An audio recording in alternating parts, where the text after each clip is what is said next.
Chapter 13. Between love and shadows, the night had not ended. It had only changed its shape. Minutes had passed since Mira had finally reached the familiar street leading to her apartment building, still carrying the weight of everything the evening had brought with it.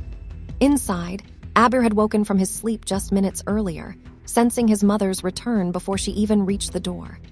Sleepy and excited, he had hurried out to greet her, his small voice carrying into the quiet night.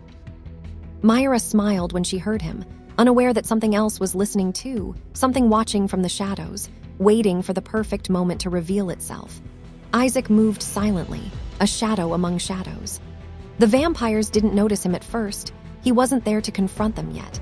He watched, calculated, analyzing their patterns, memorizing every stride, every flicker of movement. Then a child's laugh, Abir's, echoed down the street. The vampire froze, head turning instinctively. Izek's senses sharpened. He hadn't noticed the boy yet, but he was close. Too close. Without hesitation, Izek stepped out from the cover of darkness, his presence like a storm breaking over them. The vampire hissed, turning toward him, eyes glinting red in the dim light.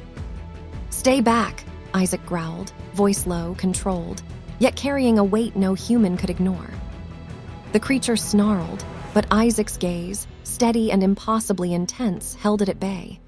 He didn't move closer, but the air around him vibrated with power. Mira stopped, instinct screaming. Something primal, protective, and terrifying was nearby.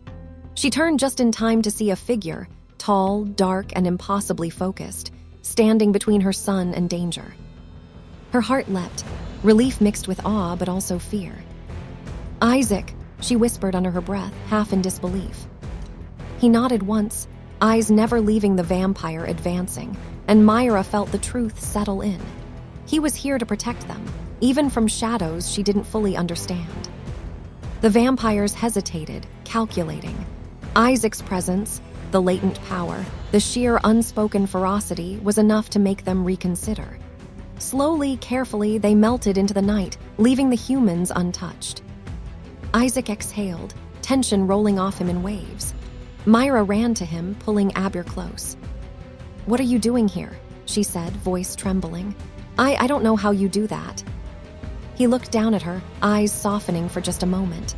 "I told you," he murmured. You're mine to protect, always." Myra's chest ached, awe, fear, longing, and something else she couldn't name. The pull between them, magnetic and undeniable, had tightened again in the face of danger. Myra's apartment smelled faintly of lemon cleaner and warm bread.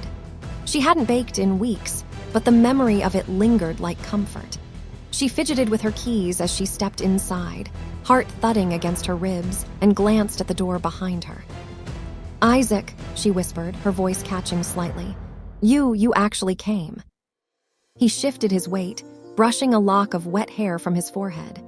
Rain still clung to the shoulders of his jacket. His eyes scanning the room with quiet admiration. There was a warmth in them, careful and measured, like he was holding himself back from stepping too close.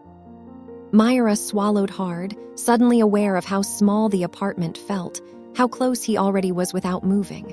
I didn't think you would." Her fingers twitched at her sides. "I promised," he said again, voice lower this time, almost a murmur meant only for her. His gaze flicked to her hands and then back to her eyes.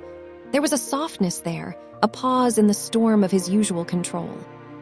Before she could answer, a small voice cut across the tension. "Look, Izek, look what I got." Abir came running from his room, clutching a bright red dinosaur toy, nearly tripping over the rug. He skidded to a stop and held it out toward Izek. Izek knelt to meet him at eye level, smiling, a rare, full smile that made his usually sharp features soften. "That's amazing, Abir," he said, his fingers brushing over the toy's spikes. "Did you get this today?" "Yup," Abir's eyes shone, oblivious to the tension between the adults. "Wanna see it roar?" Mira laughed quietly, a sound she hadn't realized she'd been holding back. "You've got him completely wrapped, you know that." Izek glanced at her, one corner of his mouth twitching. "Wrapped?" "Yes," she said, her voice light but her heart hammering. "Completely. I mean, he's going to remember this day forever." Isaac's gaze softened, and Myra noticed how close he had leaned without realizing it. Her stomach fluttered, a mixture of anticipation and nerves. She had told him before, warned him that closeness scared her sometimes, especially for Abir's sake. Yet, here he was, stepping inside her world anyway. "Good," he said quietly. "I like days that matter." Myra felt heat rise to her cheeks. "Careful, Izek," she said, trying to sound casual. He tilted his head, studying her. "I'm saying what I mean."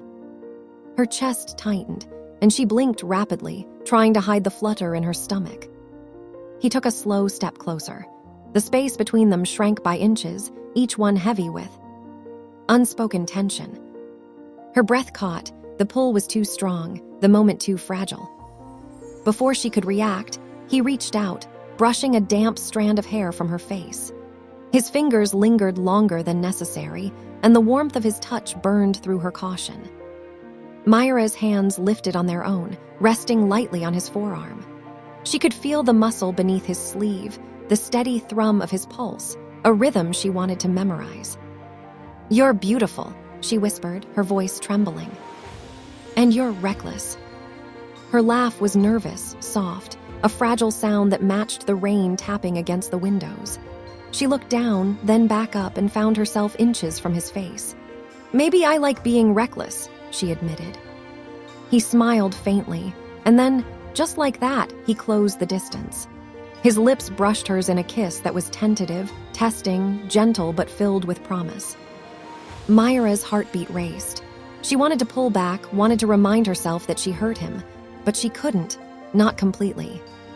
"Can we talk?" she whispered. "Of course," he said, brushing a hand across her cheek. "Anything." They moved to the couch, sitting side by side. Abir nestled nearby, absorbed in his toys, giving them a private space amid his innocent chaos. For a long while, neither spoke. Myra finally broke the silence. "You should have told me, Izek, about the vampires, about everything." Her voice cracked mid-sentence. "I know," he said quietly. "You have every right to hate me." "I don't hate you," she whispered. "I was scared. I didn't understand. You made me feel safe, and then Leo told me all those things. I thought I was living a lie." Izek took a slow step toward her. His gaze softened, guilt lining every feature. "I didn't tell you because I wanted you to live without fear. Just once, Myra. You deserve peace, not the shadows that follow me. The vampires have been watching, yes, ever since you moved to Alarin. They caught your scent, the trace of me. I've been keeping them away, sealing every border, hunting every trace of them that came near you." Myra stared at him, tears stinging her eyes. "You mean all this time you were protecting me, while I was blaming you?" He nodded once. "Every time I vanished, it wasn't because I didn't care. It was because I couldn't risk bringing danger to your door. The vampires are getting bolder. They've us as a threat again, and anyone close to us becomes a target." She covered her face with her hands. "God, Izek, I said such terrible things. I told you to leave. I pushed you away when you were the only one trying to keep me safe." He reached her slowly, gently lowering her hands. "You were afraid, and you had every reason to be. You've lived your whole life fighting your own storms. I would never blame you for running from mine." Her lips trembled. I thought you moved on." At that, Izek's jaw tightened. "Move on from you," he laughed softly, brokenly. "You became the only thing that kept me from losing my mind. You were the reason I stayed in control. Without you, the wolf would have taken everything from me." Myra looked up at him, really looked, and saw the exhaustion in his eyes, the pain of nights without sleep, of holding back every instinct just to protect her. A tear rolled down her cheek. "I'm sorry," she whispered, "for doubting you, for doubting us." He brushed the tear away with his thumb. "And I'm sorry for not trusting you with the truth sooner. I thought I was protecting you, but maybe I was protecting myself from losing you." Something shifted between them, the ache of distance melting into something raw and real. Myra stepped closer, her hand brushing his chest, feeling the steady rhythm beneath. "You won't lose me," she said softly. He leaned forward, resting his forehead against hers. "Promise." "I promise," she breathed. Outside, the moon spilled silver light across the window. Inside, the world grew still. Izek's hands cupped her face, her breath mingled with his, and the distance between them disappeared. The kiss that followed was not born of passion alone. It was forgiveness, grief, and love tangled into one. When they finally pulled away, Mira whispered against his chest, "Stay tonight." He didn't answer with words. He just held her tighter, his warmth seeping into her like sunlight after winter. The fire burned low, the storm outside softened to rain, and for the first time in a long while, there was peace. They didn't need words after that. Just the quiet, the touch, the feeling of being home again. The night was theirs, gentle, healing, infinite. Mira settled back against the couch, her head tilted toward Izek. The dim light of the apartment glinted in his eyes, making them look almost otherworldly. She hugged her knees to her chest, feeling both small and incredibly exposed in his presence. "You make it all sound so alive," she whispered. "Vampires, centuries-old rivalries, secret wars. I always thought it was just stories." Izek smiled, brushing a damp strand of hair from her forehead, a casual gesture that sent a shiver through her. "Stories have truth in them," he murmured. "Especially the old ones, the kind people stop believing in when they're too young to see the shadows clearly." Mira tilted her head, eyes wide. "So, you're saying that all the legends, the hunts, the killings, it really happened?" "It did," he said softly. "And it still happens. Vampires don't all see the world the same way. Some want peace. Others, well, they want power.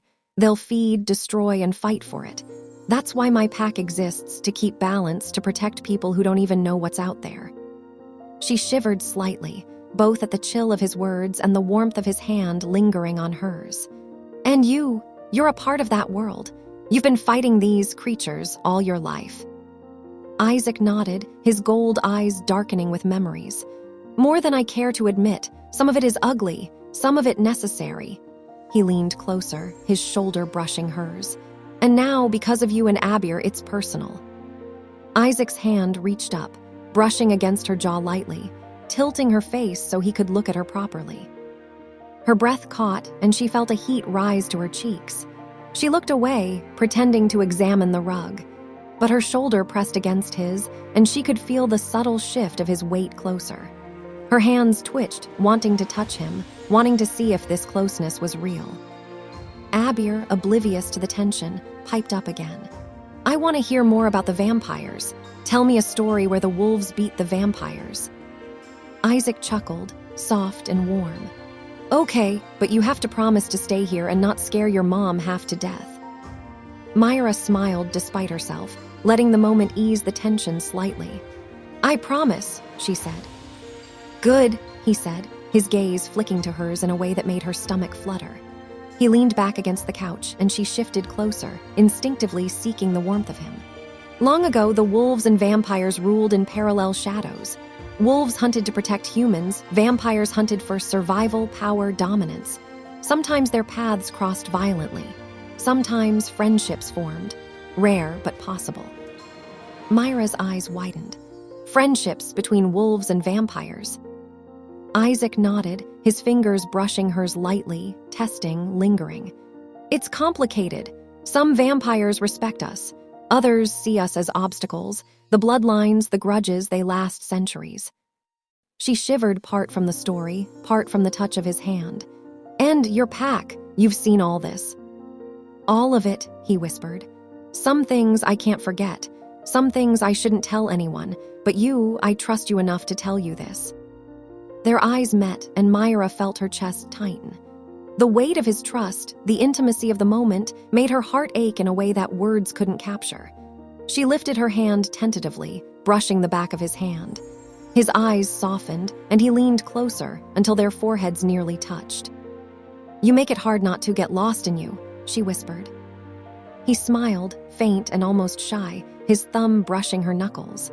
"I could say the same about you." A pause hung between them, and then, without thinking, Mira leaned forward. Their lips met in a slow, searching kiss, gentle at first, then deeper, hungering for connection, for reassurance. Izek's hand cupped her cheek, holding her tenderly while her fingers curled lightly in the fabric of his sleeve. Abir from the corner squeaked, holding up a toy. "Still talking about wolves." Mira pulled back slightly, laughing softly, breathless. "Yes, still talking about wolves." Izek chuckled, brushing her hair behind her ear, his thumb grazing her temple. "But some wolves are more interesting than others, huh?" Myra's heart leapt. "Yes, some wolves," she murmured. They leaned back into the couch, hands intertwined, hearts racing in quiet synchronicity. For the first time that evening, the shadows in the room felt safe, almost protective. And as Izek spoke again about the ancient rivalries, the grudges, and the balances of the vampire world, Mira listened, enthralled, her fear mixing with awe, her heart slowly opening to the pull she couldn't deny, the man she was beginning to trust, and maybe the man she was starting to love. The rain had softened to a drizzle, tapping gently against the windows of Myra's apartment. Abir was sprawled across the rug, building a fortress of blocks, occasionally glancing up to see if Izek was still near. Mira and Izek sat closer now, knees almost touching, hands occasionally brushing, each accidental touch lingering a little too long. "You're impossible," Mira said lightly, though her voice carried a warmth she didn't bother hiding. "You make centuries-old battles sound thrilling." Izek smirked, leaning back, his arm brushing hers. "Impossible, only when you get distracted by my storytelling." Mira laughed softly, the sound blending with the soft patter of rain. Izek's gaze softened, serious now. "I told you because you've earned it, because I trust you. And because you're different. You don't shy away from the truth, Mira, you face it." She swallowed, feeling a tug at her chest. "I've faced difficult truths before, but this, it's different. You scare me, Izek, and yet I can't stay away." He leaned closer, just enough that the warmth from his chest brushed hers. "And that's the truth of it. Fear and attraction are never far apart. You feel it, I feel it, and it's okay. We'll figure it out."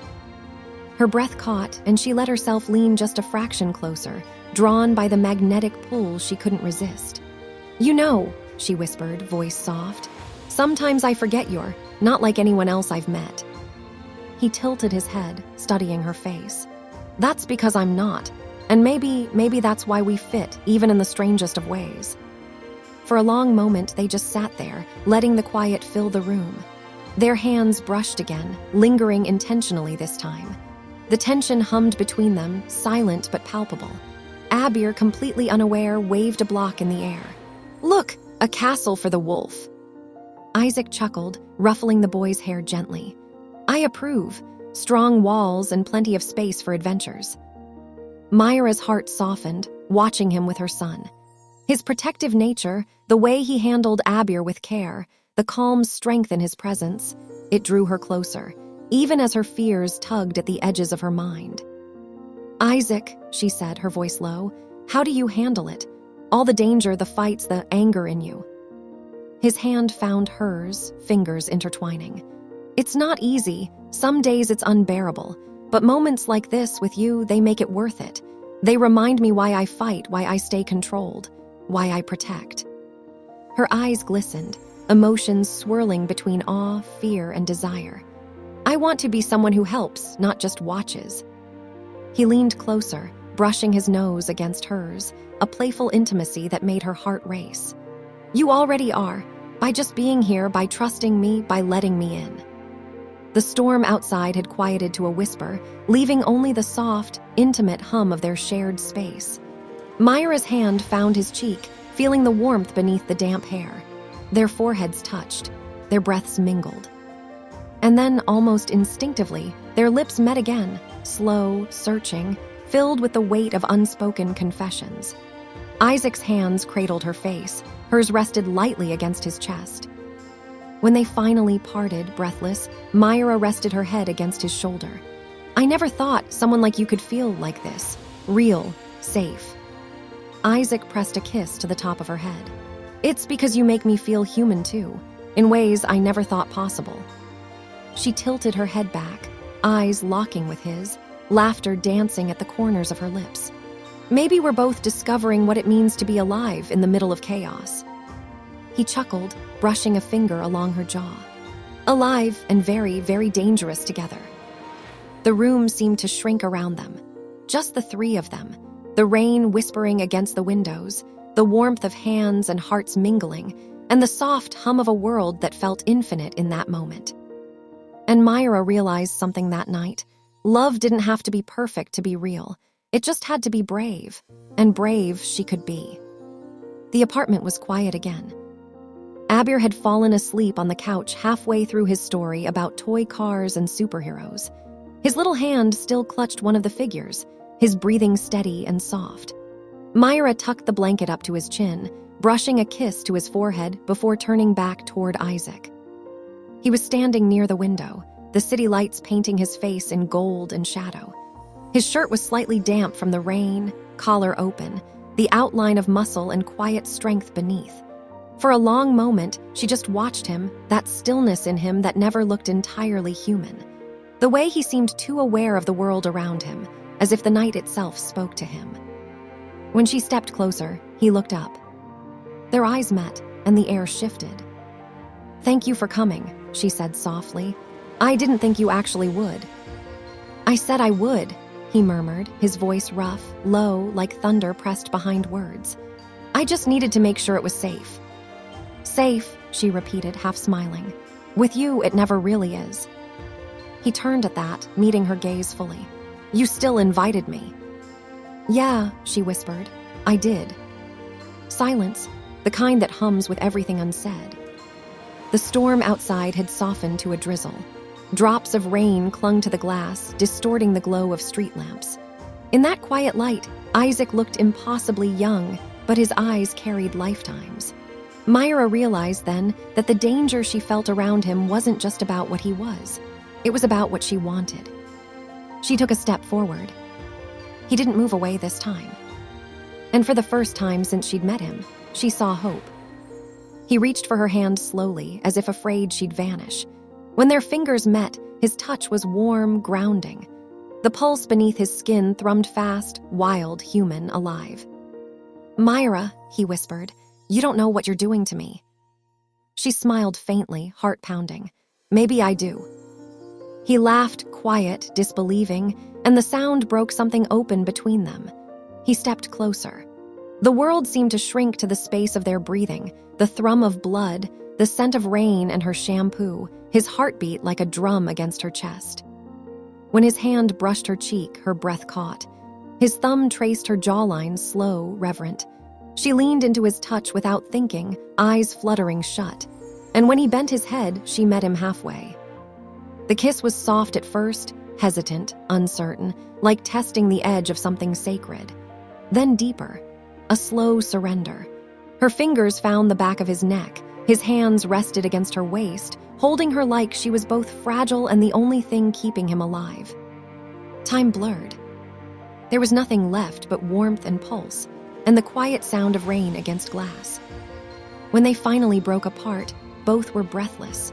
Mira rested her forehead against his chest, listening to the wild rhythm beneath. The night stretched long after that, not in words, but in touches that lingered, in the safety of shared silence. He stayed until the horizon paled with dawn, until the sound of birds returned to the city. And when he finally rose to leave, Mira caught his hand. "Don't disappear again," she said softly. He turned back, eyes lit by morning light. "Not unless you tell me to." She didn't. And in that quiet, fragile moment, Mira knew. The real danger wasn't the beast in Izek's blood. It was how much she loved him anyway.